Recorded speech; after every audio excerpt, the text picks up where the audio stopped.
rolling, get it rolling. Hey, yo, we on, bro. We on. Wow. Let me do it since it's my channel now, nigga. It's my channel. It's too much change. Asian should host it, man. Hey, yo, hey, yo, shout out to everybody in the chat, man. This is the AyoPodcast. I don't know if he's serious. I'm dead ass serious. The AyoPodcast. I'm here with a couple of people that y'all probably familiar with. Did I tell y'all when I go live ever? Shout out to everybody that is in the chat that's watching, and I'm gonna hand it over. I know there's no one in the chat right now. I'm gonna hand it over to Agent right now. I need to go on your channel real quick and find out if you're lying. Is it live? It's live, yo. He's not fucking joking. I'm dead live right now. Okay. Yo, am I still hosting? We need to decide that first. Nah, Agent got it, boy. Too much. Let's not let too much change happen. All right. I'll fucking host it, Lo. You ain't never hosting shit, bro. Wow. Welcome to the AyoPod. Let me throw on my headphones before y'all make that complaint real quick. Give me a second, y'all. Throw them fucking headphones, yo. Oh, it started somewhere else. Yeah, my bad, Joe. This might take a second. Oof. Wow. We live. Let's see what the chat is. I didn't know it didn't tell y'all when I went live. Y'all, I could have been lying each time then. Wow, that's amazing. It normally tells me when we live. I don't know why you waiting, yo? Hurry up, man. I'm good. I got the headphones in. How's everybody doing? We're back. It's the AyoPodcast. I'm hosting it on Lowe's channel because I own him. Wow. So we're gonna be talking some NBA. It's gonna be a nice time, yo. So we got Waffle and Lowe in here. Why don't y'all introduce yourselves? Like I said, yo, this is Young Low, young legendary of winning out here, getting it. Shout out to everybody in the chat. This is my channel, so please subscribe. I just posted a video yesterday, so go watch that as well, talking about Steph Curry and the NBA Finals. And I'm going to be uploading a video tomorrow as well. And you know who it is. It's a Waffle Man, a.k.a. Al Banks and Gemini. I'm going to do this thing quick. And I'm also going to be having a video uploaded in 30 minutes from now, so be sure to check that out after or during the podcast. He said during the podcast. He said after or during. What a face. I'll also be. I don't know if you should be introducing yourself on your own fucking channel, but you're gonna keep doing it, all right? People, everyone should know me, right? I'm like the most famous. But people, they're gonna get to know me, yo. So it's whatever. They already been knowing you. How's life, people? We'll start off. Well, the whole NBA draft popped off, so there's a lot to talk about over there. Some trades went down. We need to discuss those trades and some moves. And free agency is a couple days away, so it's an exciting time to be an NBA fan. I know everybody's always hyped for the NBA Finals and the playoffs to start, but I mean, I think this is a lot of people's favorite time of the year as well, man. This is when all the moves are made, all the chess pieces are moved.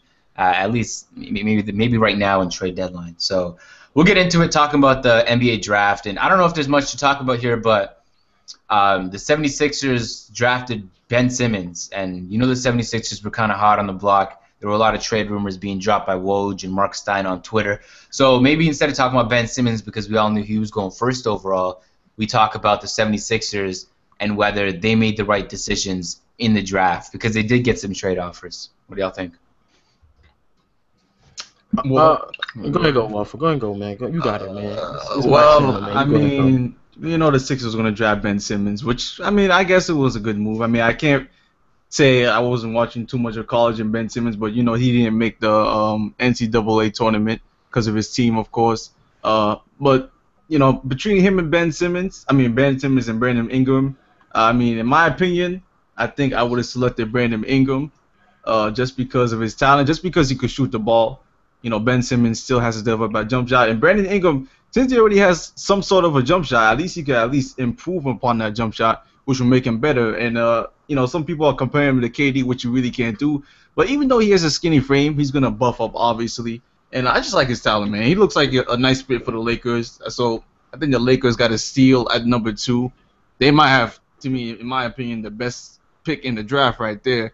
But you know, Sixers were trying to get Nerlens Noel or traded and stuff like that, but I don't know what was going on there.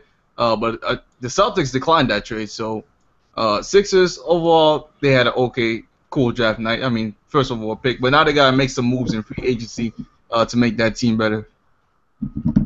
Yeah, I second that. I think for the most part, the Sixers, they actually did a pretty good job.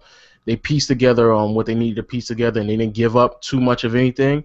A lot of people were claiming that Jahlil Okafor was on the move, on the block, and I thought about it, and I thought maybe because they had a lot of faith in Joel Embiid, but that wasn't the case. They didn't move Jahlil Okafor, which I actually thought was a really good idea.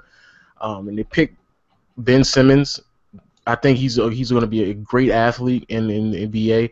The things that he can do on and off are just really, really well, and so it's kind of hard not to take Ben Simmons at all. And Brandon Ingram is Brandon Ingram. I love the fact that the Lakers end up getting with Brandon Ingram.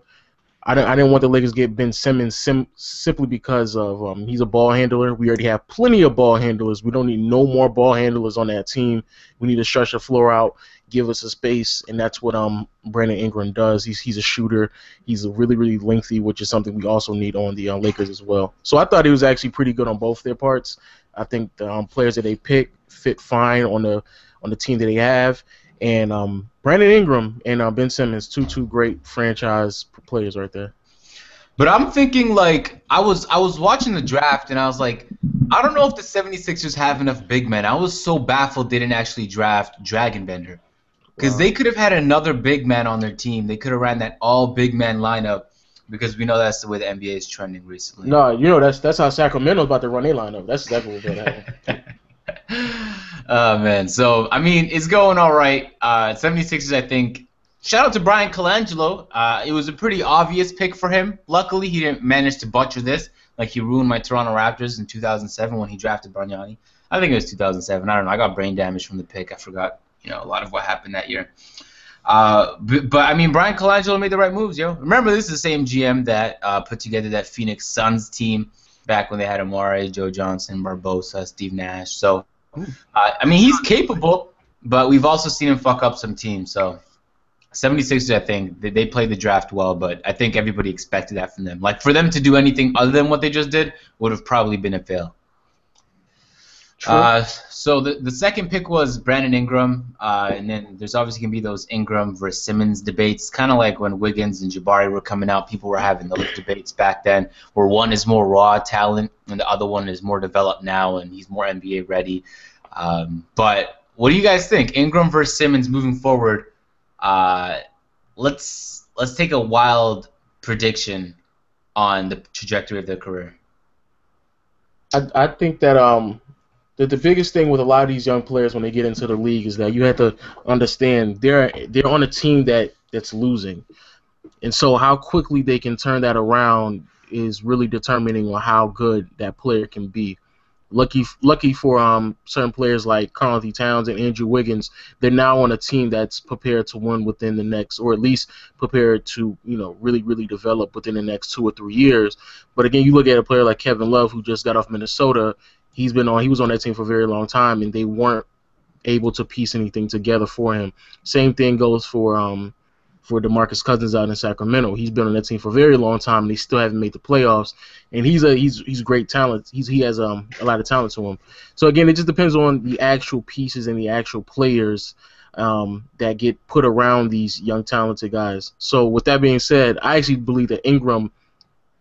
I think Simmons' peak is higher than Ingram, but I think Ingram may have a more successful career because he's on a highly decorated franchise with the Los Angeles Lakers. They understand how to win. They'll put the pieces around Ingram and the rest of those young guys to win, and they'll do it as soon as possible.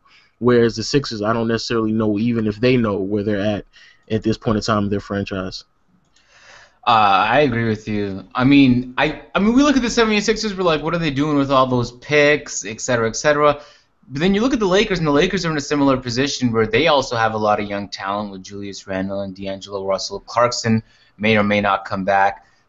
So I think those teams are in similar positions. You're right. LA is obviously going to be the more decorated franchise. But Ben Simmons can be for Philly what Allen Iverson was. And I think that's a legacy that a lot of people would be willing to take on, especially if you're a first overall pick. Allen Iverson was also a first overall pick. And I think he's capable of doing it.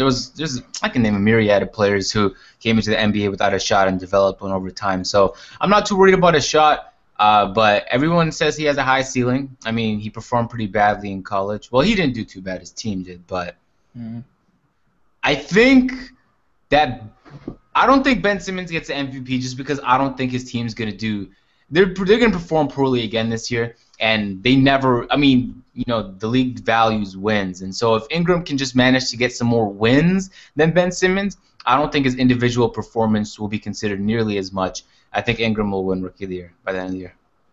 Yeah, I agree with that too because I think the team has to do a lot with that. I mean, of course, the Sixers are going to be losing, but I just feel like when you look at the past players in the past, like Karl Anthony Towns and Porzingis, they weren't on their teams by themselves.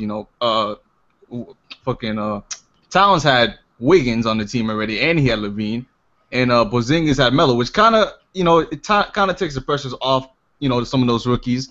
And when you look at Ingram's situation, he at least has a better team than the Sixers. I'm not even sure who's going. I don't even know if Jahlil Okafor is going to be ready by the time the season starts, and he didn't even have that great of a rookie year. But then Ingram's coming in, and he already got D'Angelo Russell there. Hopefully, he still has Jordan Clarkson, and then Lakers are supposedly adding some more pieces to that core. So he's not going to have too much pressure on him. It's not going to be like all around team. And then you have a head coach in Luke Walton, which is going to help him out. Has some experience winning with the Golden State Warriors. So all that's going to factor into how Ingram develops. And overall, they're both, I think, 6'10". But then again, Ingram has a shot, like I said before. So I think he's going to end up having a better year just because he's going to be putting up more points and he's going to be running in a better system than Ben Simmons. And Ingram's reach is like 9 feet. Like, it's crazy. I saw him. The Lakers are measuring him out and going through the workouts. His reach is ridiculous. Brandon Ingram is extremely lengthy, extremely tall. So again, you put that with the right type of team and the right type of management, that the sky's are the limit for a player like him. So it's all based off the management for me, man. That's true. And I'm afraid to make judgments on 76ers management just yet. I obviously have my bias towards 76ers because I hate their GM, but the Lakers GM also proved incapable. The Lakers GM, really, they made a lot of mistakes, and it just so happened that they cleared up a lot of cap just accidentally. It's not like they planned this shit. It's obvious they didn't plan it because they fucked up so many times in the past for this greatly designed free agency to be a thing. I don't think they're going to attract much free agents, but I think the fact that they're clearing up this much cap, I think allows for – I think the Lakers have a brighter future in general. And I don't know, maybe that's just bias. I haven't seen the Lakers be down for too long, but it seems like they know what they're doing. I'll reserve my judgment on the 76ers until I see Brian Colangelo actually make a good move. And I think he has the capability to do so. Nerlens is on his option year, right? If I'm not mistaken? Yeah, I think after this season. I believe so, yeah. Yeah, so they have to do something with him because if they don't win with him soon, likely he's going to leave. I don't know if he'd want to return to a team that's losing as badly. Well, he doesn't have a choice. It's a team option. It's not a player option. No. But what I'm saying is, when his contract runs out, if he just leaves before the team gets an opportunity to develop and be good, then you're losing out on a great player. And so, would you trade him and maybe get somebody who's their long-term back? Oh yeah, they'll trade him before they trade somebody. Yeah, we'll see if they can find it because likelihood is that they're getting shit offers right now, and unless they do something, the offers aren't going to get better. Who knows? Maybe they'll just get nothing back for him except like expiring contracts and maybe a few picks. But at this point, I think it's been clear that the 76ers no longer want picks. Like, they have enough of those. They don't need to sign any more rookies right now. What they need is to start developing those rookies. Really, I think they should start stealing some of the Spurs staff. Start stealing some of the Lakers staff. Start stealing some of the staff on the teams that are actually developing players. Because you need those guys on your team to actually develop some of these big guys, and even the younger talent in the guards to actually be some. You can't just throw them on a team and then they develop on their own. They're gonna need coaches to do it. They're gonna need guards to do it. They need to stop drafting the big men. That's facts. I think they gave up on big men. Unless they trade for some, then they'll probably just have to do some of Brian Colangelo. So maybe the biggest question mark in the draft was what the Celtics done. Everyone's saying Chris Dunn. Now, I don't watch college, so when they join the NBA, we'll see how this really plays out. But they drafted Jaylen Brown, and Celtic fans lost their collective minds. No clue why, because from the mixtapes I've seen, Jaylen Brown is pretty damn capable. But I want to know your thoughts on the Celtics pick. They picked Jaylen Brown, what was it, 3rd overall? Yeah. And he was a player a lot of people were predicting would go 7th or 8th. Yeah, much later than that. I mean, I At first, to be honest, I didn't know who he was. But then I look at some highlights. I saw a lot of angry Celtics fans on Twitters. And then after that, they calmed down. They're like, you know what, this guy is not a bad player. But I think overall, what I was telling people on my channel and, on Twitter is that the Celtics didn't want to get a young player like Jaylen Brown. I mean, they had 48 wins last season. They ain't trying to pick up a young talent. I mean, he looks cool, but he's 19 years old, which I'm not sure how much is going to help the Celtics right now, which that's why they were trying to get Jimmy Butler. They want immediate effort. The Celtics are always trying to get that all-star player on their team. They already have Isaiah Thomas. They already have Jay Crowder. Avery Bradley. They have a lot of young pieces already. I don't think they need to get any younger. They could have added someone like 26 or 27 or, like Jimmy Butler. In the past, they tried to get Kevin Love and Carmelo. Someone like that to at least push them, over that hump of getting at least to the second round into even the conference finals. With this move, with this pick, they didn't really do anything. And not only that, with this pick, with the pick they made, they could have got Chris Dunn at that pick or even Buddy Hield. And that would have been even more enticing for the Bulls to trade Jimmy Butler to them. But instead, they drafted Jaylen Brown, which got them out of the Butler chase. And, that's why a lot of Celtics fans were salty that night. Before I talk, Nick Smith, go ahead and introduce yourself, man, to the whole crew. Yo, what's good, everyone? Nick Smith. I'm excited to be part of the pod again. I haven't joined this pod in a while, but I'm glad to be back. On holidays now, so I got time. And shout out to everyone in the pod. And let's talk some NBA. True. Oh, shit, Nick with the big dig in here. Yo, You already done, man.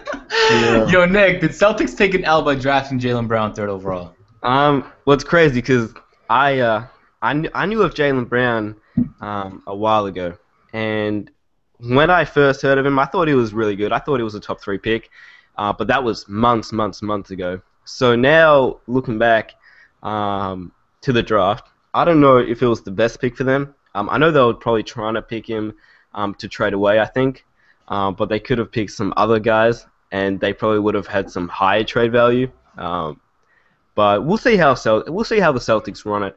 I mean, they've got time to make a trade, and yeah, it's an interesting pick. Don't know if it's a great pick, but I guess we'll see how they look to use Jaylen Brown.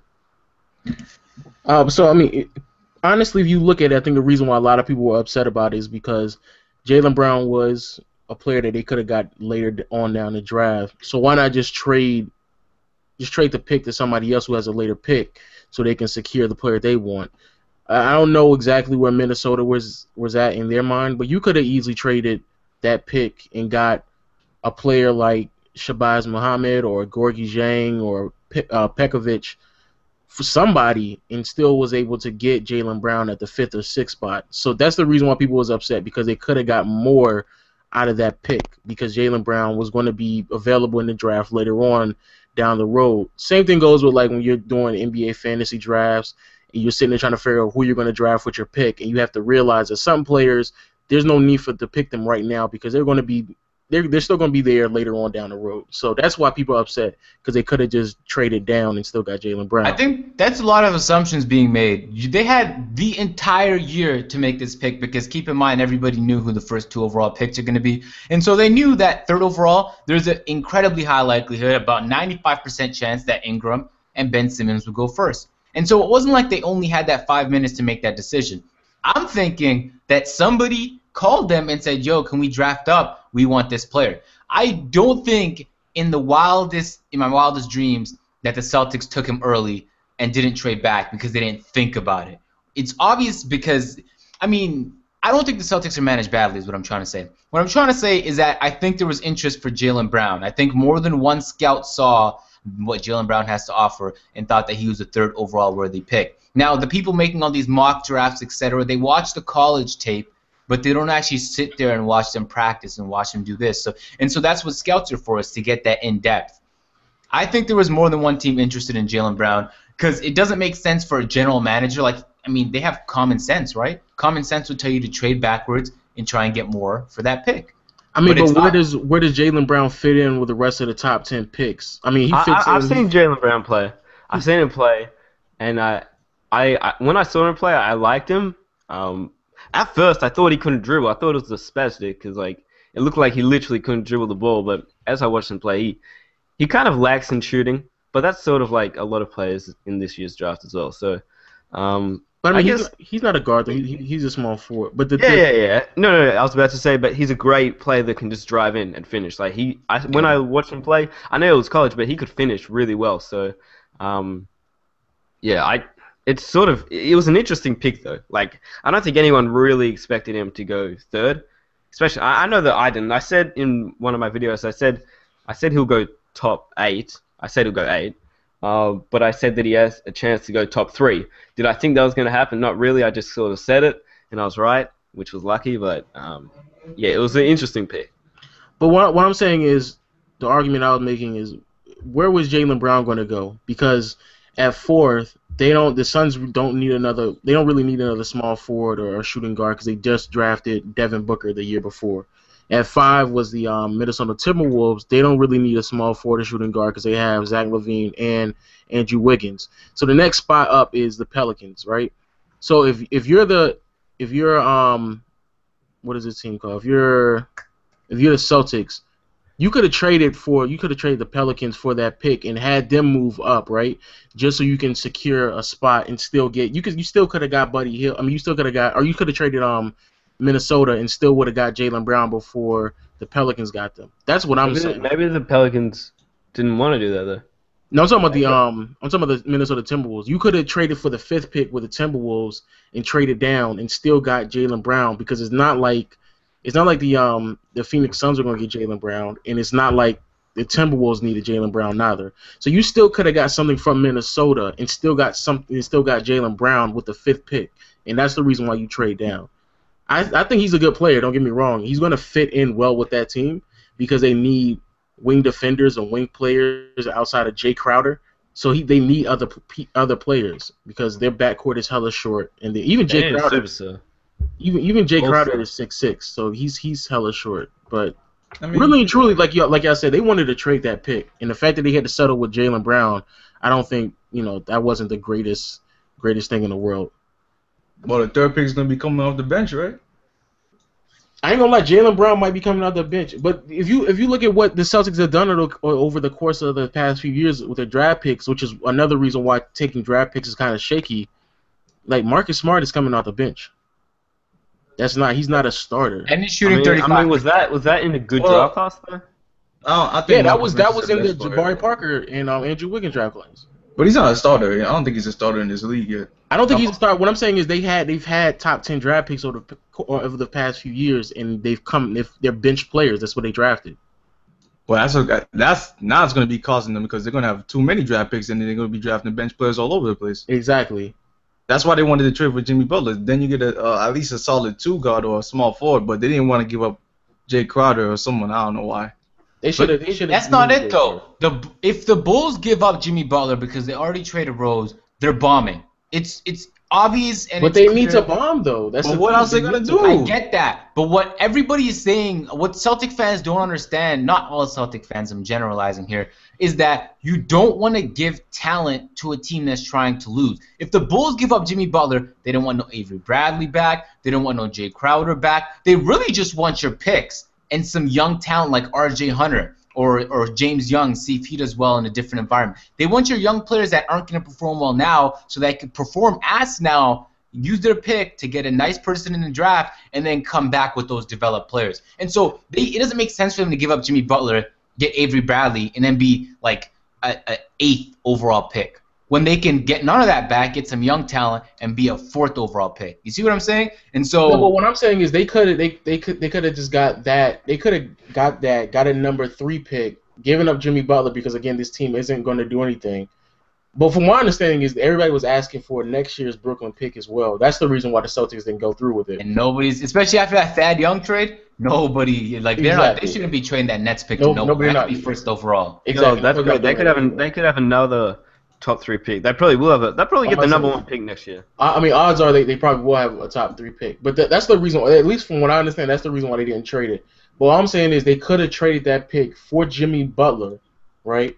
giving them the third pick, then Chicago will be completely in rebuild stage because at this point, if you look at their roster, it's a whole bunch of young guys anyway. So then you pick up if you're Chicago, then you get Chris Dunn. And the thing, and the reason why you do that is because if you really just want to fuck somebody over and you really want to put the pressure on Minnesota, you just straight up tell Minnesota, yo, if you ain't trading nobody, I'm gonna fucking give this to Chicago, and they gonna pick Chris Dunn, and you're gonna be stuck with some other player.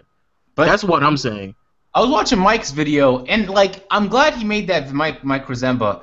It doesn't take a lot of brain power to recognize that there's not a lot of situations in which someone in their prime should be playing with somebody who's just starting to develop. New York Knicks, I don't know what the fuck they're doing with Porzingis and Melo still. One of those guys should be off the team. I mean, we've seen it happen in the past, though. We've seen, Kobe was really young, and he was with Shaq, and those guys won together. But I'm saying you have to have a lot of talent for that to really work. For example, if Andrew Wiggins stayed with the Cavs, they still would have had a great chance to win, even though Wiggins was young. But what the Cavs did was they traded for somebody else in their prime because it made sense. Now, I don't know if that was the greatest trade, but it doesn't make sense for Jimmy Butler to go to the Timberwolves. It might have made sense for him to go to the Celtics because Isaiah Thomas is there, and they would have to get rid of Amir Johnson's ugly contract and find a front court. But I think that's being lost somewhere.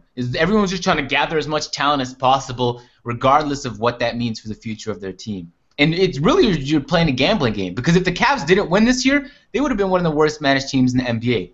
And that's just facts because they gave it all up, all of their future up. And it would have took them a very long time to rebuild from this if they didn't win this championship. But now they've won it. It paid off because all those players are likely to return.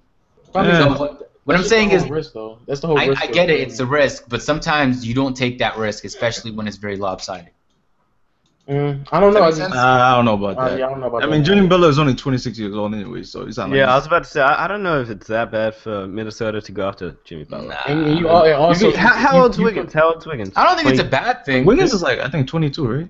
Yeah, so it's only a 4-year difference, really. He's 21, I think. So 5-year difference. But yeah, but you take Wiggins and Karl Towns 4 or 5 years to get to their prime. Jimmy Butler might be in his prime. Towns is already Towns is already there, nigga. I get that. Some of these players are already good already. And then when you comparing Carmelo and Porzingis to Kobe and Shaq, by the time Shaq and them started winning, Shaq was only 30.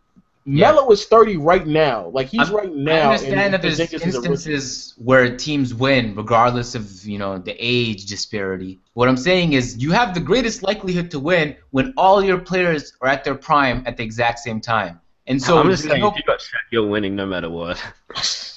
and keep in mind, that's fucking Shaq. Let's not compare Shaq and Karl Towns just yet. But yeah, so I mean, Jimmy Butler's probably gonna be moved. By the way, I might have been the first fucking person to call it, so shout out to me.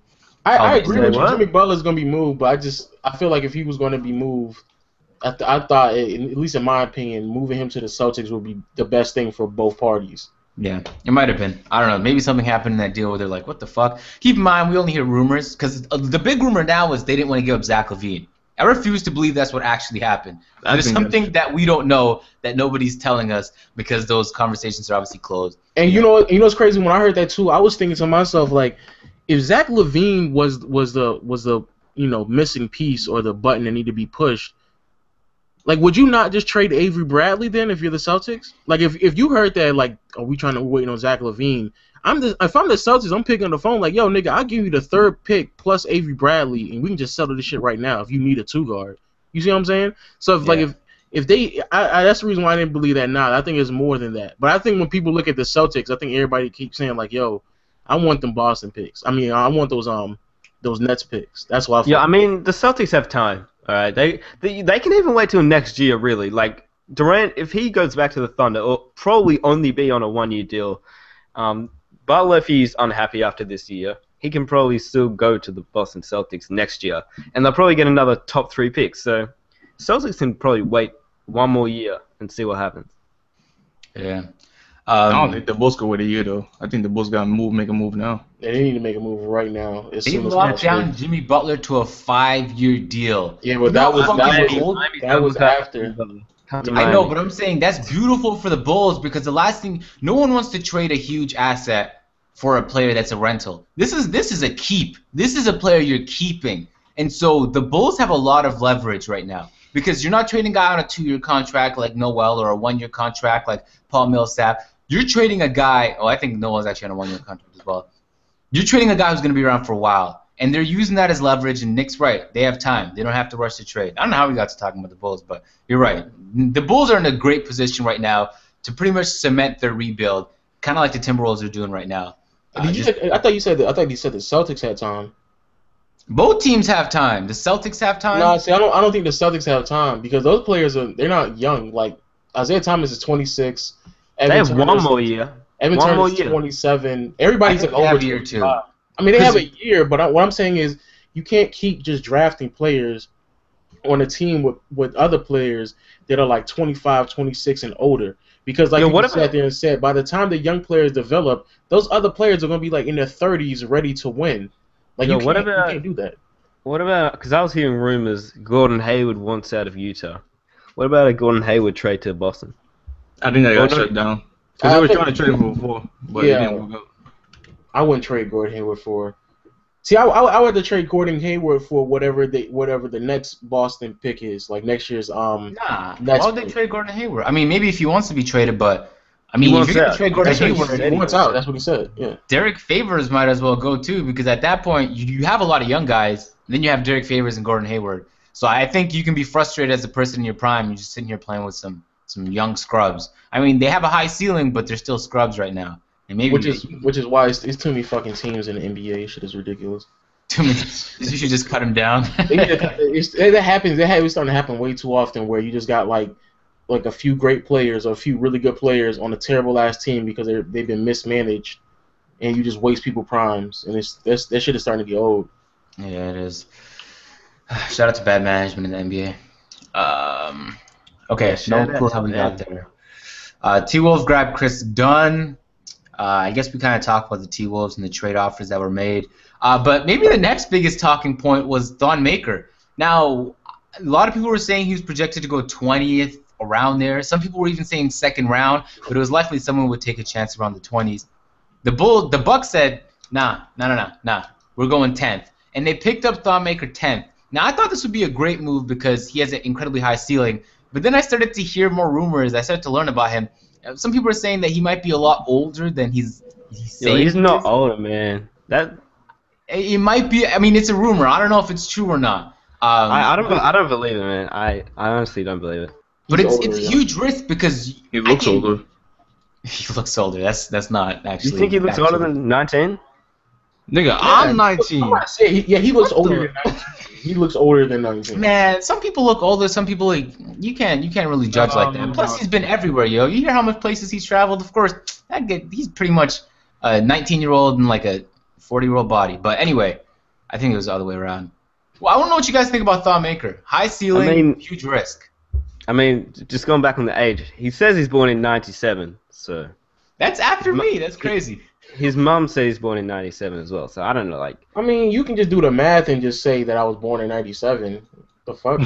I was born in 95, so I'm fucking however old that is. Like, that doesn't... No, but I'm... Just because he said... I need to see proof. Like, what the fuck is the birth certificate? Like, what's going on? No, but that's the problem, though. Why do you have I'm pretty sure there's been, like, a birth certificate somewhere, like... Is there proof he's not 19? That's the proof we should be all I looking know for. is what I was hearing is that in 2009 he graduated high school. That's what I heard. 2010. Or 2010. He graduated high school in 2010. So if he graduated in 2010, I mean he's older than me. But exactly. he grew up. He's not. But that's different though, because he lived a different life. Maybe Nick can clarify, but he grew up in Australia. He went to. So he was born in Sudan. His parents are Sudanese. Came to Australia. And then I'm pretty sure after a few years in Australia... I know he went to America for a couple years. Yeah, he went to America and then to Canada. Yeah. Like, he's been everywhere. So you just letting a teenager just roam around the world like that? I mean, but he's I don't, like... But that's a good point. Actually, nobody's not gonna let no fucking teenager just go around the world like that. What the fuck is that? Nobody's not. That's not real. No, but a lot of people go off to like prep schools when they're okay. They let them go in one. I mean, Ben Simmons went to high school in Australia and then moved to America. Okay, there's two different places. This nigga went from Sudan to Australia, Australia to America. In these days, right? probably moved to Australia when he was very, very young with his family. So grew up in Australia. He probably went to high school in Australia. Then he probably moved, probably at the same age Ben Simmons did, to America, and then he went to Canada. Here's what I'm saying. If he graduated, because again, I don't know. My understanding is, even just looking at his talent, people were saying that he's not even a first round pick. Some people were saying like he was later on in the draft. And it's the same thing I said before, and I'll keep saying this. If you want a player and he's going to be available later on in the draft, then you can trade down and get away with what you want plus somebody else. So again, you can give your pick to somebody else and let them pick whoever they want to pick, because if Thon Maker is projected to go in later in the first round or in the second round, then you can do that. But picking him as a top 10 pick, you just setting yourself up for failure, yo. Because I just feel that's a terrible pick. Because he doesn't even look like he's NBA ready for somebody who's been basically freely been able to practice for the past however long he's been able to practice. Because if he graduated in 2010, what the fuck has he been doing from then till now? But it's different. Like in the UK, they have a different schooling system. I understand what you're saying. Australia, what I'm saying is, if he graduated in 2010, if he's been practicing since 2010 to right now, and he's just now being able to believe that he's ready to make the NBA, that means it took him 6 years to get something together to make the NBA. That's what I'm saying. Yeah, I reckon he'll either be an absolute bust or it'll be something that's better. I reckon he'll be in the D League for a few years, though. I don't think he's NBA ready right now. Yeah, he's gonna be in the. Yeah, he's about to be in the league. But keep in mind, they took a risk on Giannis, and that shit was a home run. So, I mean, for them to take another risk on Thon Maker, to be honest, I don't know if they even needed a pick. I think they have all the pieces they need right now, and if they need more, they can trade for those pieces. They have, trade bait like Greg Monroe. I don't know how much people want him, but I don't think they needed that pick. And I'm sure they tried to trade that pick, and they're like, I mean, we have it. We can't trade backwards. Someone might take him. Let's take the risk. If they get another home run, then this team could literally picture perfect rebuild. By the way, I linked Thon Maker's birth certificate. No, nigga, don't fucking click that. Did you actually link that? No, he did not. Wow. That's the dumbest thing in the world. Why would I say no? That's still stupid, yo. Because like you just sat there and said, they don't really need anything else. Thon Maker, he's fine. But that's a team that should have made the playoffs last year because they made the playoffs the year before. Yeah, you see that picture? That shit is fucking stupid. They should have made the playoffs last year. I mean, this year. Dude, that's real. That's Australian birth certificate, man. No, it's not. That's crayon in a picture. That's exactly what Yo, Lo, mod me in the chat so I can link this so people see this beauty right here. This birth certificate. I don't even know how to do that. How do you do that? Just do /mod and then call me. Oh, /mod. My bad. Oh, get me to then. Anyway, we'll move on from the Thon Maker debate. It was a risk. It might pay off. It might not. But at the end of the day, I think even if it doesn't pay off, I don't think nobody's looking back like, wow. Well, maybe. If there was somebody past that 10th pick that turns out to be an all-star, then maybe the Bucks really did mess up. But there's always someone. They messed up, OD. They could have traded back. They already had 2 more picks in the second round. I know, and there was a lot of good players still in the second round that were just nobody really wanted to touch. It just seemed like they were trying to buffen up their agenda of having tall players in their lineup. Oh, that nigga's 7'1", let's get him on the team. Yeah. That might be the new trend. Forget about the Warriors and the 3-point shooting. It might just be get 7'2" dudes that can shoot and do everything. Yeah, well, we'll see. Hopefully not, or else you really have to be 7 foot to make it an NBA past that point. Anyway, we'll switch it up. The Nets made some questionable decisions once again. They don't have their pick for next year, as context, but they traded away Thaddeus Young for a 20th pick. The Kings traded away Marco Bellinelli for the 22nd pick. Do y'all see the difference? One player shot terribly last season, and he got traded for a 22nd pick. He's literally the most average NBA player ever. And Thad Young is a player who's kind of caught maybe not by surprise, but he's like at least a 79 overall, right? I love it. You traded a 79 overall for a 20th pick. 2K Marco Bellinelli is like a 72 overall for the 22nd. Why are you using 2K ratings? Well, yo, Asian, you should upload my gym, and you can talk about ratings. Oh shit, get him. So I want to know what you guys think about the Nets move, yo. Thad Young's a great player. Thad Young is a great player. Is he 79 overall or higher? I don't know what he is, but I think he's really good. I think Thad Young has always been on a bad team. I think, especially in today's NBA, where people playing small ball, like 6'8", 6'9" small forward that can play power forward like Thad Young. That's what the Pacers need, and that's what they wanted. Because Paul George sure as hell wasn't having it. That nigga was not about to play power forward, so they got the player that was going to play power forward for them. Yeah, I think I cut out before, but I was saying I like Thad Young. I think he's a pretty good player in the league. I've been a fan of him since the 76er days, so I hope he cause like I think he's just a really solid player. He'll get you those double doubles, and he does the hustle things. So that's what I like about him. Bro, that Young on the Nets, that nigga got a bad rap. Like there was a couple Nets players on that team that just, I mean, of course they didn't fit together, but niggas like Jared Jack and Thaddeus Young, they had some pretty good seasons, man. I mean, Thaddeus Young was basically that team's heart. Like. If you know anybody in this Brooklyn town, they know Thad Young is their favorite player. But now they got traded, and he got traded for what, a bucket of salt, 20th pick. You know, people at first were like, you know, that's not a bad trade. But when they saw that the Kings traded Bellinelli for the 22nd pick, everyone was like, fuck, these niggas done fucked up. These niggas messed it up.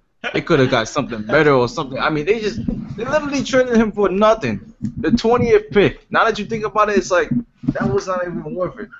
You know what's crazy, though? I was reading tweets from Woj and Mark Stein talking about how GMs were scrambling to get away from the 20s. Everyone was trading away their 20s to 30 pick because no one really thought anything would come from those players. And so you saw GMs making that trade with Bellinelli, and then you see Thad Young trade. You're like, wow, is that what we're doing now?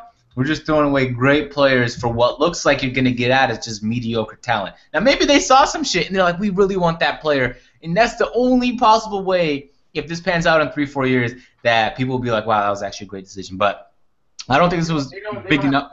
They don't have a pick, though, so that's the reason why they're fucked up. Like, they gotta keep adding young talent to their team, and so they gotta get rid of pieces that just don't work. Because Thad Young, like he got more rebounds than Brook Lopez last year. Like he's a really solid player. Like he's going to go out there and scrap and fight, which is crazy. Yo, I don't know if you're looking on Twitter, but everyone's saying Dwayne Wade. I'm scared.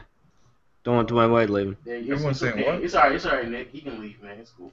Hey, shut the hell up, man. For saying that, you're not getting Whiteside. Oh well, all they said was Dwayne Wade didn't reach an agreement yet, but that's to be the known. Yeah, I'm scared. I don't know if Miami is gonna do the right thing. Don't be scared, boy. I mean, either way, y'all ain't winning anyway, so no offense. Yeah, neither are you. No offense. I'm not winning. Trust me, yo. I'm not winning. No, I want to see. I reckon Derrick Rose. I don't know. I like Derrick Rose. I hope he turns it around. I told everyone to calm down. I told all the Knicks fans to calm their ass down. Yeah, I saw those videos actually. Niggas need to relax out there. Niggas getting hyped. Niggas bringing out the championship belts. I'm like, chill. Yo, did we talk about the Oladipo trade in the last pod? Or was that after? That was after. Oh, so let's just roast them right now then. Because I don't know what Orlando was doing. It might pan out in the future. I don't know if it's as crazy as people make it out to be, but they took an L. That's clear. Orlando traded, was it Oladipo, Sabonis, who was, I think, their 10th overall pick or something like that, and Ilyasova, who's on an expiring contract, for Serge Ibaka. So I don't know what they were thinking, but I think if Kevin Durant was considering going to any other team, that was wiped out of his mind the second this trade was made. But what do y'all think about this move? Who's going first? I'll go first. At first I thought it was a horrible trade, but looking back, like Orlando's got some decent guards. I don't know if you'd trade Oladipo though. I think definitely the Magic lost in that trade. The fact that they also got rid of Sabonis, who they ended up drafting, that was dumb, because Oladipo and Ilyasova for Serge Ibaka doesn't seem all that bad, but they were still losing that trade anyway. But I don't know, it's a weird trade. Like from that trade, I think the Thunder won, and they're probably gonna re-sign Durant just because of that trade. So yeah, good move by the Thunder. I mean, I kind of had mixed reviews on the trade. At first, I was like, "Damn, Magic, what are you doing? What's going on, Magic? What are you trying to get here with Serge Ibaka?" But Serge Ibaka was always that guy in OKC. Hit that mid-range jumper. He started to become that Kevin Love in the Cavaliers right now. He used to be a great shot blocker. Now he's just on the perimeter. He's still young. But I think people, I was thinking about Oladipo, and I was like, does he really fit with the Thunder, though? I mean, is he really that guy? Is he going to spot up in the corner and shoot like that? And I was like, yeah, I don't know, man. I mean, it seems like obviously it seems like the Thunder won the trade, but I'm not sitting there and saying Kevin Durant sitting there like, damn, this nigga just got Oladipo. It's lit in OKC. I'm bringing my talents back to OKC. What you mean, boy? I don't think Kevin Durant's feeling like that, but that's just my opinion. Yo, mod me in the chat, bitch. Huh? Well, you disappeared and came back, and I don't know where you went. Yo, look. Let me be clear about this. First of all, I don't know how the fuck to mod you because I did it and I don't know what I'm doing. /mod agent 00, just like Twitch. I did it already, but it's still not working. But look. let me make this clear real quick. The Orlando Magic, with that one move that they made, are now one of the worst ran organizations in this league right now. Stop. No, they're not. Yes, they are. That was the definition of a fucking dumbass trade. That is the definition. If you look up dumbass trade, you'll see Orlando Magic. That's what you'll see. All right. That trade made no sense. And really and truly, if we really want to look at it, both of them are losers. What? Yep. Tell them, Lo. Let me talk real quick. They're losers because if you look at what Orlando just gave up, Victor Oladipo, a really, really solid player in my opinion. Then you have Sabonis, which is a draft pick that you just got, and they traded that for a rental, basically, a 1-year guaranteed Serge Ibaka, and who knows what he's going to be able to produce on a team that really and truly is having an identity crisis. They don't know what they're doing on that team. They don't know what direction they're trying to go in. They've been trading pieces for the last year now with Tobias Harris, now Victor Oladipo. On the flip side of that, OKC, they don't have to go into a bidding war with Dion Waiters, which is crazy enough that probably was going to happen, but now they get to let him walk.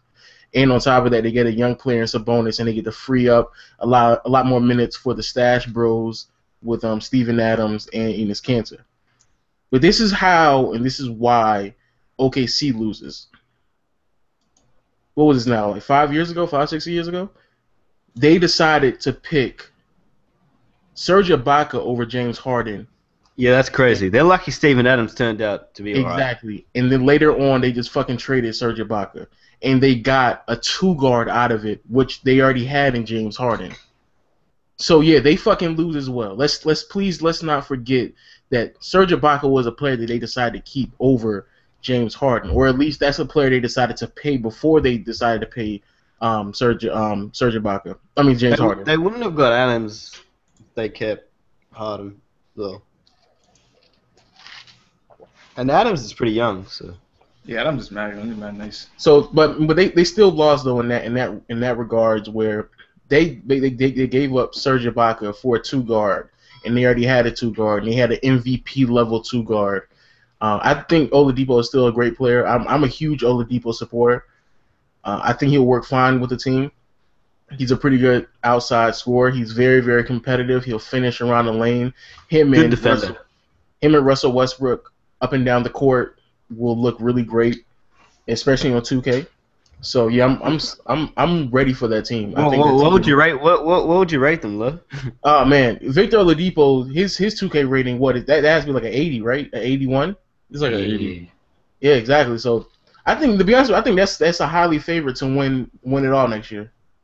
Are they? I think they are. Are they though? Because if you think about it, that team was literally just one game away from beating the Golden State Warriors, and they were for real beating the Golden State Warriors, and then the Golden State Warriors basically, gave up the series to the Cavs. So they could have beat the Cavs, to be honest with you. Could so they? I don't know about that. I don't know if you say all that.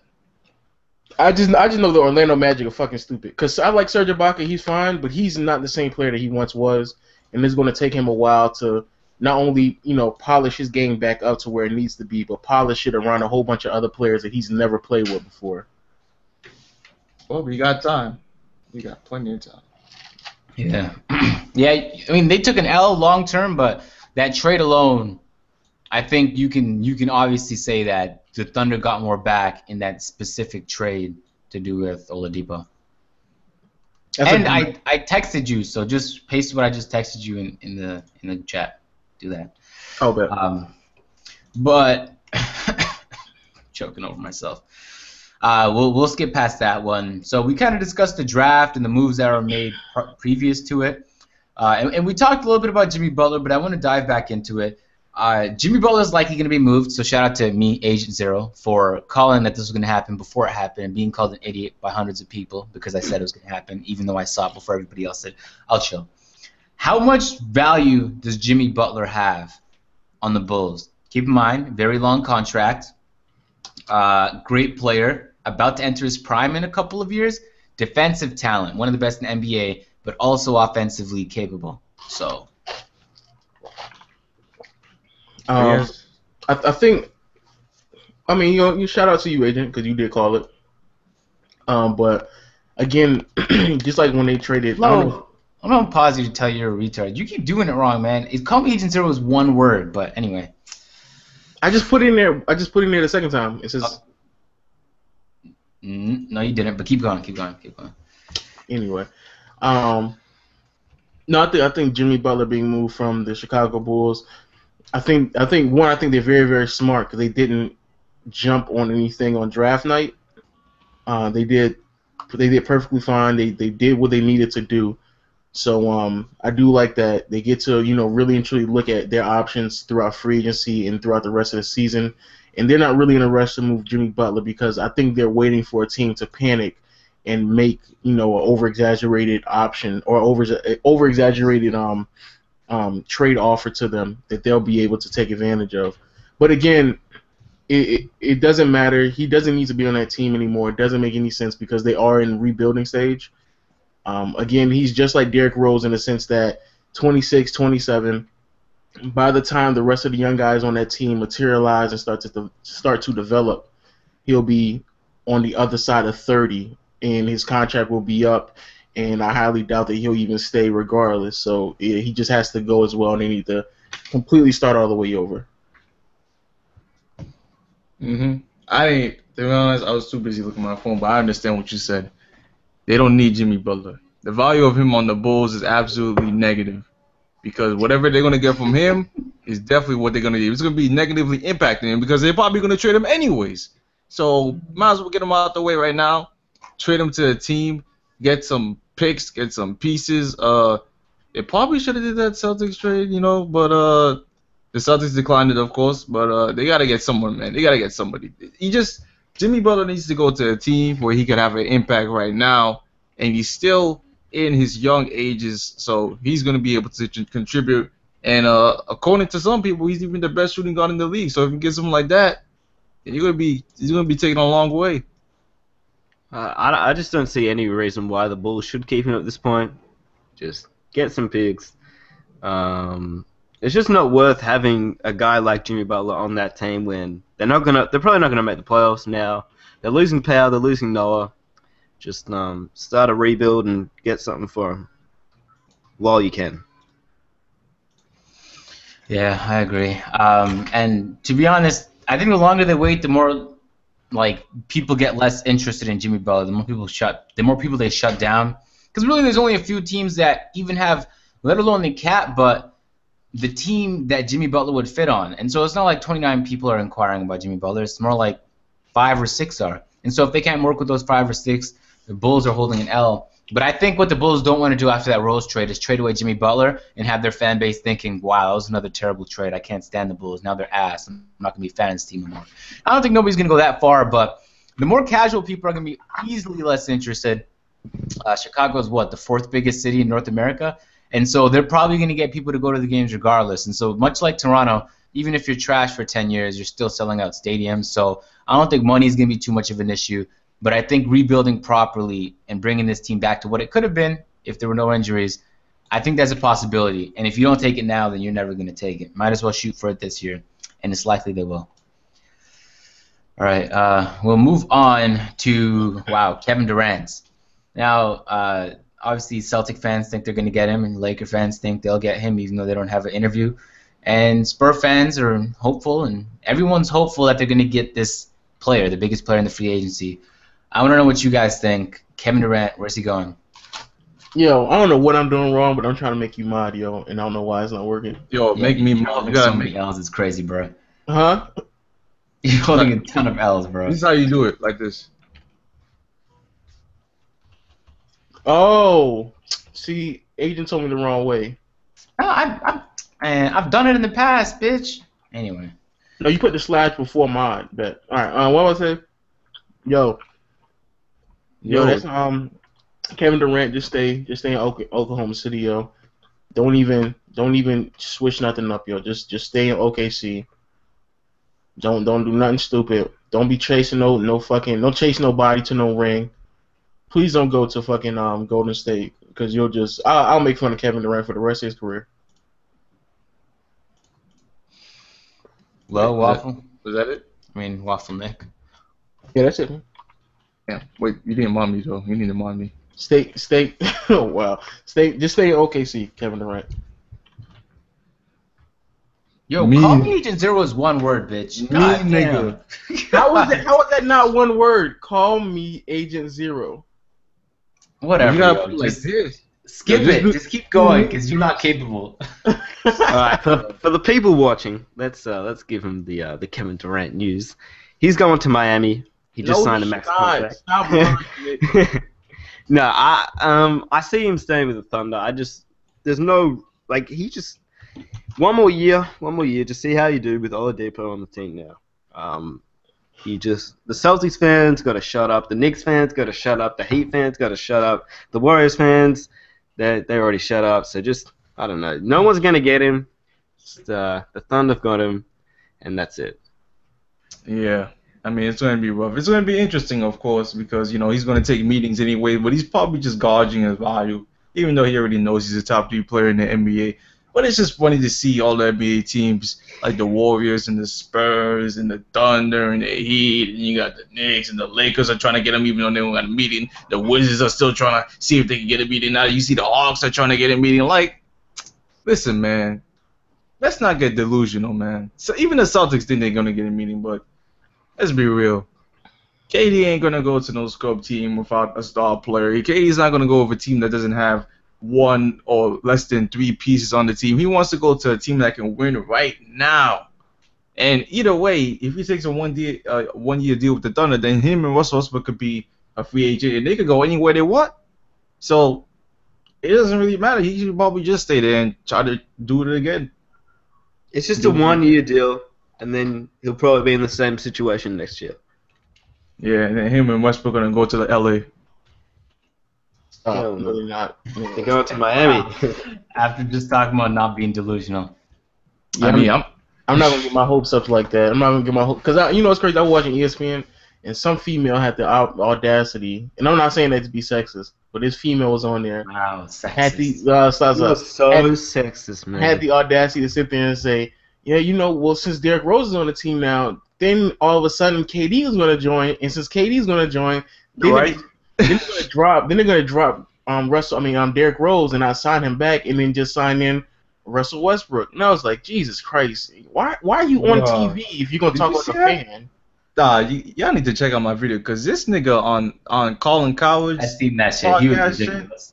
This nigga said the reason the Knicks made the trade for Derrick Rose over that when the 2017 season comes, Knicks will only have 2 or 3 players on cap. He said that's when LeBron's gonna form his super team, and that CP3 is gonna join the Knicks, and then Wade's gonna sign, and then LeBron's gonna. I'm like, are you serious, nigga?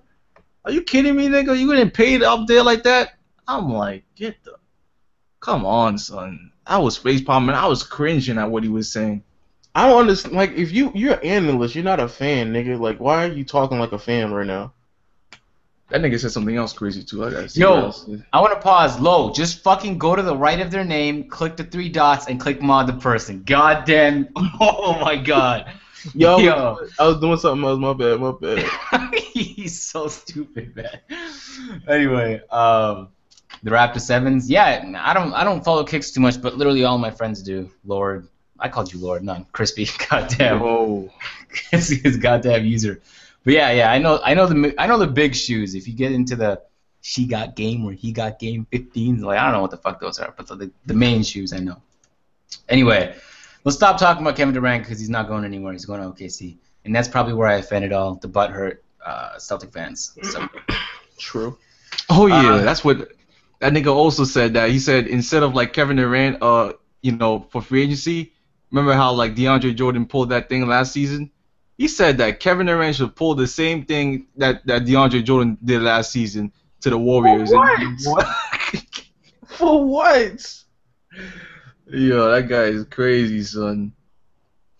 Oh my god. Alright, man, we'll switch it up. The Knicks have been making moves. They acquired Derrick Rose. Don't know how well he'll fit in with the team, but I think it'd be interesting to try. He's on an expiring contract. If they don't like him, they don't have to make him return. And then they have a lot of free cap space moving out. I think we all know that, though.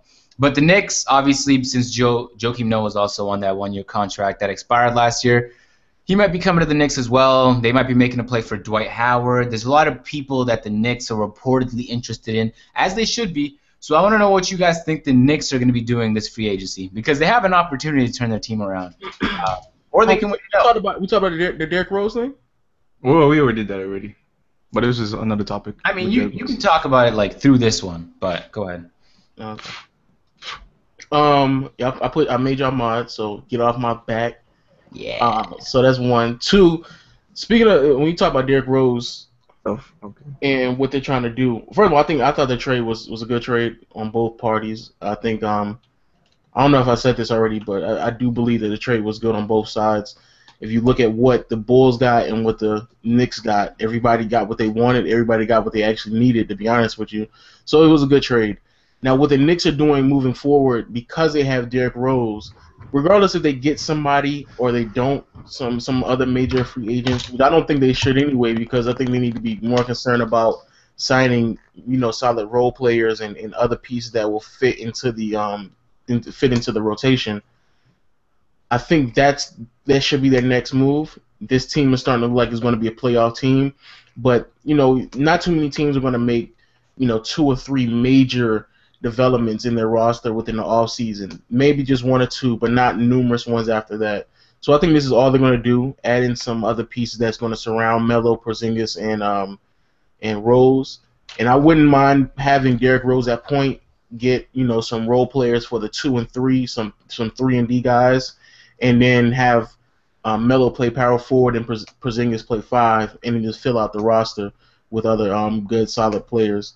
And I think that's a playoff team. Jeff Hornacek is a new coach in there. I think he's a really solid coach. Phil Jackson looks like he's moving in the right direction. So Stephen A. Smith, get off that nigga's back. He's making the right moves. And hopefully, they'll continue to grow. But I don't think of nothing crazy that's going to happen after this year, unless Derrick Rose just doesn't work out and then they have to move forward. And Derrick Rose might have a pretty solid year. You never know. I'm just hoping that Derrick Rose has a solid year this year.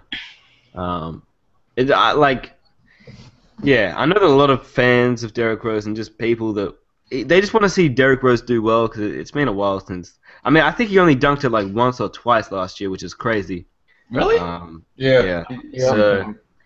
So Derrick Rose is obviously he's gonna have a full preseason, I think, in a long time to actually do something, work on his game, get ready for the NBA season.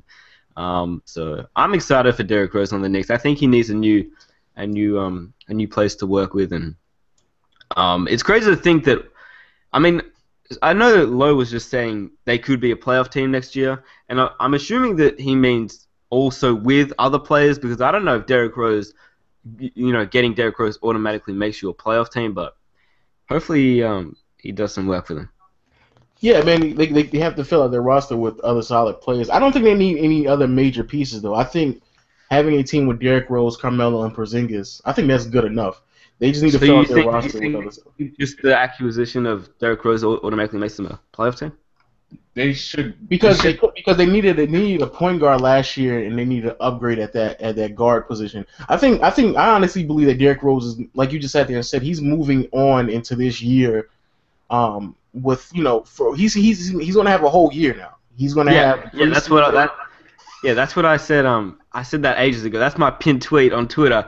I said it last year when Derrick Rose has a full preseason. Watch out, man. Because I reckon they'll make the playoffs, especially in the weak East. So, Derrick. I'll tell you what he'll average. He'll average 17 points, 6 assists. That's Derrick Rose's season. No, I reckon he'll bounce back. He'll have 18 and 8. Watch out. Derrick Rose will have a good year this year. Chill. He's not having 8 assists. I had him in fantasy 2 fucking straight years, and I've been let down so many times. I think he'll do better with the preseason and training camp under his belt, but he's not returning to the MVP Rose, and I think we all know that. 18 and 8 is the MVP Rose. No, I didn't say 18. Yeah, that's not MVP. No. 17 and 6. He's not getting 8 assists, trust me. What I'm saying is Nick said 18 and 8, and you made it seem like that's so far-fetched that you had to compare it to the MVP Rose. No, but 18 and 8 is incredibly respectable. 17 and 6 is like, Jeff Teague can do that. Listen, but back when Derrick Rose was MVP anyways. I'm happy you said Jeff Teague. If you put Jeff Teague on that team, you don't think that team immediately becomes better and might make the playoffs? Yo, I honestly feel like it would. I think maybe just because Jeff Teague is more reliable. I don't know if Rose is going to be there all season. I don't know if Rose is going to be doing this. There's so much questions with Rose. And there's a possibility he can just prove everybody wrong. But I think with Jeff Teague, you know exactly what you're going to get. And that level of consistency, it's refreshing. And unlike Derrick Rose, who now, and understandably, is afraid to take it to the basket. You said he only done 2 times? I was watching the playoffs. This dude, Jeff Teague, did not give a final fuck. He was taking it to the rim every single time, and he was missing some of those. Some of them were contested, but I like that he was aggressive. And a part of me was like, wow, I just wish Kyle Lowry was playing like that in the first couple rounds. But I don't know, man. That's like a pretty Jeff Teague. If Jeff Teague was playing for the Knicks right now, I can guarantee they'd be making the playoffs, but I can't make that guarantee with Rose. I don't know why. I don't know. I think this team is going to be different because, first of all, Derrick Rose, I think he's going to have a better season than last season. And he doesn't even have to score the ball as much because we already got Porzingis and Melo there. So that's another thing. I think Porzingis, he's already been working out, and he's definitely looks stronger. So I think he's going to get better, especially with he kind of hit a rookie slump in the last couple of months in the NBA. So I think he's going to be more solidified. But I think when you look at the roster and you see our cap and you see what we have to fill out, I think this could be a pretty good free agency because I'm not saying players like Durant. I'm not looking at them. I'm thinking more players like maybe you get like a Courtney Lee at shooting guard. Maybe if you do want to put Melo at power forward, maybe you bring in a guy like Nicholas Batum in there. We still got Langston Galloway and Joakim Noah, Derrick Rose. They know each other. Maybe you get Joakim Noah hopefully for a good price. And maybe he can contribute a little bit. And, now even Jamal Crawford has some interest in returning. So that could be a good 6-man. We haven't had, like, a great 6-man until J.R. Smith left, though. So, overall, it could be a pretty solid team. I mean, remember when J.R. Smith was back on the Knicks? They had 54 wins that season. And that team was led by Carmelo at power forward. So, a lot could happen, man. And you put Porzingis at power forward, watch out. Him getting stronger, do you reckon the Knicks will go after a good center? I think it's a waste of time and money to go after a good center. I just say put Porzingis at 5, yo. No, I reckon go after Joakim Noah. Just get him. Get him for the year. Get him for the year. Don't go after Whiteside or Dwight Howard. I don't think you're gonna get him. Just go after Joakim Noah. Yeah, get that bum to New York. Even if you get Noah, I think it's still better off because honestly, I think Porzingis is so good that he could get away with playing at 5. I don't even think it's him getting away with it. I think he's a stretch 5 because he's a really good rim protector for his experience and his age, and he's a really good rebounder as well. He's 7'3". 7'3". Yeah, 7'6" with shoes on. Nah, I'm lying. I'm about to say stop. So because of that, because he's a rim protector, pretty big, pretty thick shoes, and he can spot up. I mean, I think he's good. I think he's good at 5. Just put Melo at 4, and like Waffle said, get somebody like Courtney Lee, get somebody like Nicholas Batum, and if you got that, you for sure. If they get Courtney Lee and Nicholas Batum, that's a top 3 seed in the East easily. Yeah, well, you gotta look at the bench too. Make sure that bench is nice.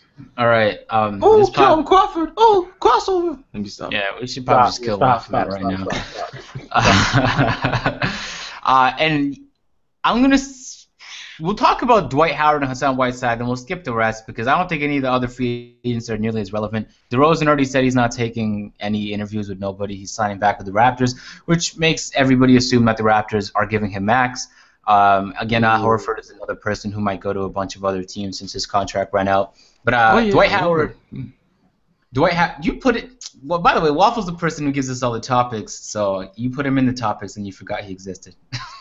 But Dwight Howard, there's some rumors he might go to Orlando. Those were squashed when Ibaka was traded there. There's some rumors about the Knicks now, about the Hawks, about the Wizards. Is he going to be back to the Dwight Howard we loved in Orlando? No. Is he going to fit? What team do you think he fits best on? How about that? That's a tough question. That is. Oh, I asked that question though. Shout out to me. I think if he's willing to accept a new role at the point of his career right now, I think the Spurs are a great option for him. I don't know if the Spurs are really dedicated to playing that big style of basketball, like in the mid 2000s and of course in the 90s. But that would be a really solid pickup for them. Another team that probably, Portland or maybe even Miami. If Miami can't land Hassan Whiteside, then you Miami, woo! You bring him to a team like Miami, and I think he'll be better off like that. To be honest with you, though, the thing that really doesn't make me believe he's going to go to Miami is because how just upfront and really brutal that Pat Riley is as a player.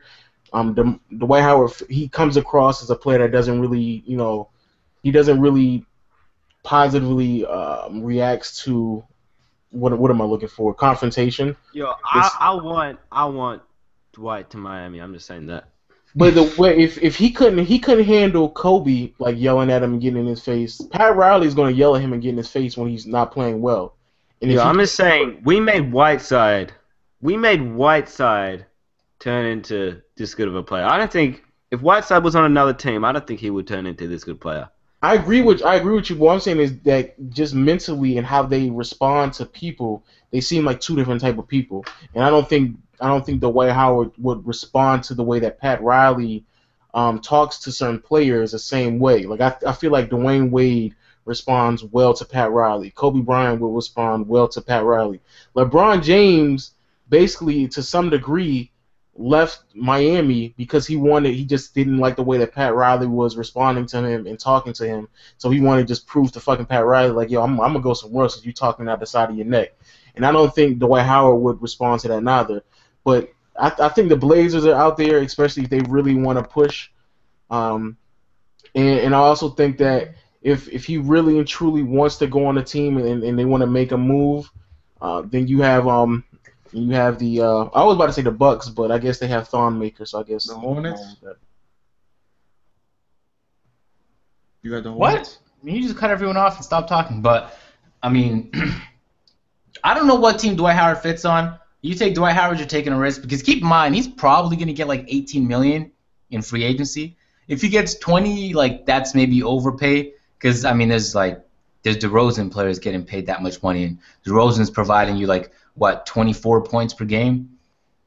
Dwight Howard is like Hassan Whiteside but with a little bit more offense. But recently he hasn't really been showing that. I mean defensively he's defensive player of the year in the past, right? And so defensively I still think he has it. I just don't think Houston was a team that gave a fuck about defense. I don't know. I think he's declined a bit from those defensive player of the year days. Yeah, he definitely has, or he'd still be getting them, but I think he still has that defensive capability in him. Like, just that Biyombo, just redirect shots, make going into the paint scary for guards, or even big men. I think he still has that. I just think he needs to play on offense where he's actually getting touches. Like, him getting 10 field goal attempts per game is crazy. when Harden is shooting like 20 or 25. And I don't think he's cool with that because he used to play on a team that made it to the finals where he was the main guy. And so to be that second guy and lose is, I think, what's kind of, getting him. Well, you said who's more offensively inclined? Dwight Howard is than Hassan Whiteside, than Biyombo. All those defensive players, he has more offensive capabilities than they do. He doesn't have post moves. He needs to be fed the ball. I think Hassan Whiteside has more post moves than Dwight does. Yeah. I don't watch too much Heat games, but at least in that Raptors, like a 1 game sample. But I don't see him really calling up no post up plays for Hassan Whiteside. No, nah, we don't. But I would like to see Dwight on the Heat, even if it was just for 1 year or 2, just to see how he is instead of Whiteside. Because Whiteside, although he's a great player, he's not a great defender. He just loves to chase after blocks. Every time somebody drives, he comes and helps and leaves his man wide open. Thank you. I think Dwight knows how to play. He knows when to leave his man and when not to leave his man. So we'll see if Dwight wants to come to Miami. But like Lo said, Pat Riley's a tough guy. But if anyone can get someone down to Miami, it's Pat Riley. So we'll see how it happens. Also keep in mind that if you sign Dwight, it's gonna be for a long-term deal because he's been getting injured way too much to sign short-term. You sign Dwight and he doesn't work out, it's a very high likelihood no other team's gonna want him. And so you're just holding on to this ugly, huge contract, which might be part of the reason why maybe he doesn't even reach $20 million in free agency. But it's also part of the reason why I think a lot of teams, especially teams looking into the future, aren't willing to take a risk on him. At least not right now. Oh yeah, but I think it'd be fun. Dallas is another team. My bad, I didn't mean to cut you off. Yeah, Dallas is another team. You're right. Man, I mean, Laker fans know it didn't work out too well for them. No, fuck that nigga Dwight. I think that system. I think Dwight needs a point guard that's willing to pass, a system that's willing to focus on a lot of ball movement, and he needs a up tempo type of system. What team do you reckon is best for Dwight Howard? I think actually Dallas is actually. I think that probably is the best. It probably is the best move. What about Portland though? I think Portland is different because Dwight, again, I think people need to understand the NBA is about windows of opportunity. Dwight Howard's at a point where he needs to win within the next 2 or 3 years because, like we all know, with his back and his age, we don't really know where he's going to be at. Damian Lillard and C.J. McCollum, they have the next 5-6 years where I'm not saying they're going to mess around, but their window of opportunity is a lot wider, and they may not understand they may not grasp the moment as much as Dwight Howard understands it.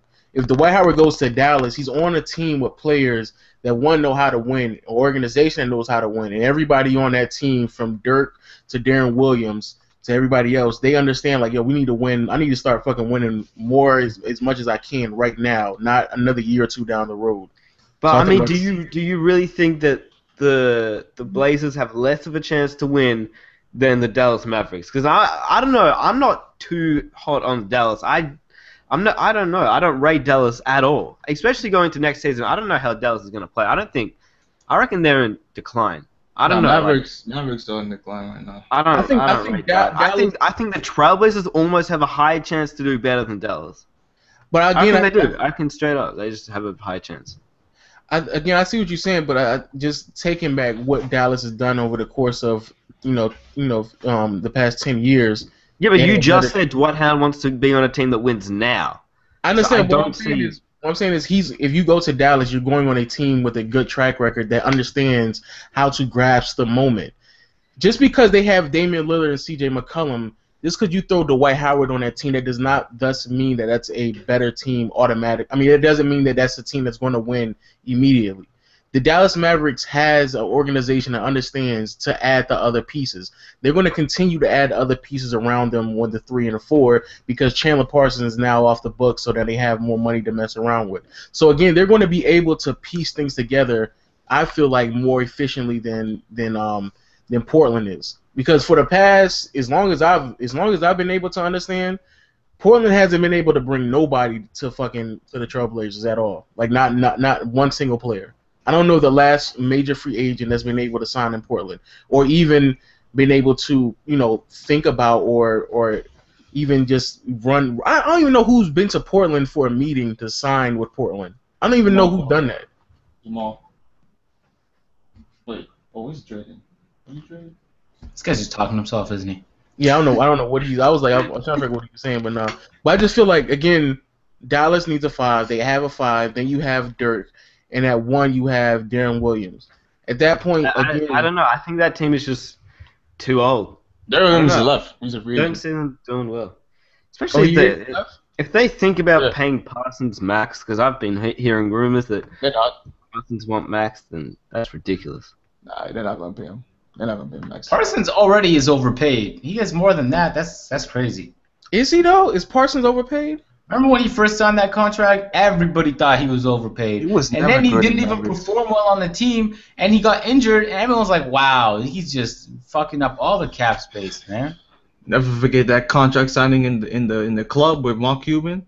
They thought Yeah. it was I gonna don't be know what y'all talking about. Darren Williams is on the. He's on the. Oh no, he's not. You right. I don't know. I'm looking at Darren something. Williams? We're talking about Chandler Parsons. No, he said Darren Williams is not on the team no more. Oh, I'm talking about Chandler Well, Parsons here. I mean, I don't think Dwight would anyways. I mean, Dirk Nowitzki's a free agent. They got a whole bunch of free agents on the Mavericks, so. But if you're the Mavericks and you sign back Dwight Howard, I don't even think Dirk is going to leave. But if you sign back Dwight Howard and you put Dirk next to him, you get to save Dirk. 2, Dwight Howard's going to play with a lot more enthusiasm because he's going to be a bigger part of the offense and the system. He's going to get a lot more touches, so you might be able to see a revamped Dwight Howard. And then at that point, you're just filling in the rest of the roster. That's all you're doing. I don't know. I see the. I don't know. The Blazers need to get Whiteside or Dwight Howard and just go after those 2 guys. What if one of them? Whiteside will be a better fit because he's younger. But it'll be interesting to see what happens. Especially, yeah, Dwight. I don't know where Dwight's gonna land. You know what? You should I just. hope he goes to Miami. I hope. You know what? Nah, let me not say it. Let me just stop. Well, he going to say the Knicks? Yeah, the Knicks. Man, it might. Listen, it's not gonna win games. But if the Knicks get him for like $10 million, bring him on here so I can use the Knicks in 2K and play. Listen. Alright. Yo, is it worth talking about any of the other guys? We didn't even talk about Chandler Parsons in free agency. We just talked about him. Yeah, I just said that. We can wrap it up right here if you guys want. Yeah.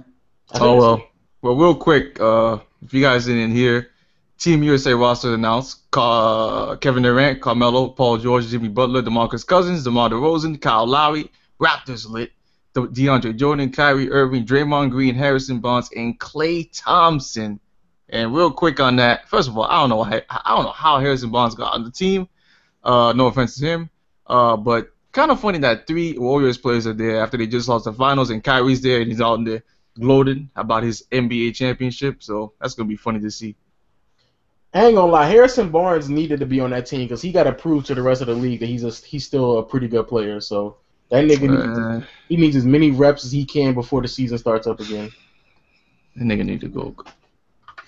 All right. So on that note, we'll close things out for this podcast, and we'll head into the concluding statements. So let's start with Waffle. If Kevin Durant happens to come to New York, I will be hosting a 4-hour live stream on my channel celebrating. But honestly, I'm not gonna do that because I'm alive. Just kidding. But yeah, good podcast and good night, everybody. He really planned that out podcast too. Nick. Yo, it's good to be on the pod because I'm not normally on here, but I hope to see what free agency entails. I think it'll be a good one. I think Whiteside is probably leaving the Miami Heat, which is sad, but it's all good because we're signing Durant, so I'm out. And low. Yo, shout out to everybody in the chat. As I always say, shout out to everyone who watched the videos. Please spread the news that the podcast is on my channel. And RIP to Pat Summit. We didn't really talk about that, but rest in peace to Pat Summit.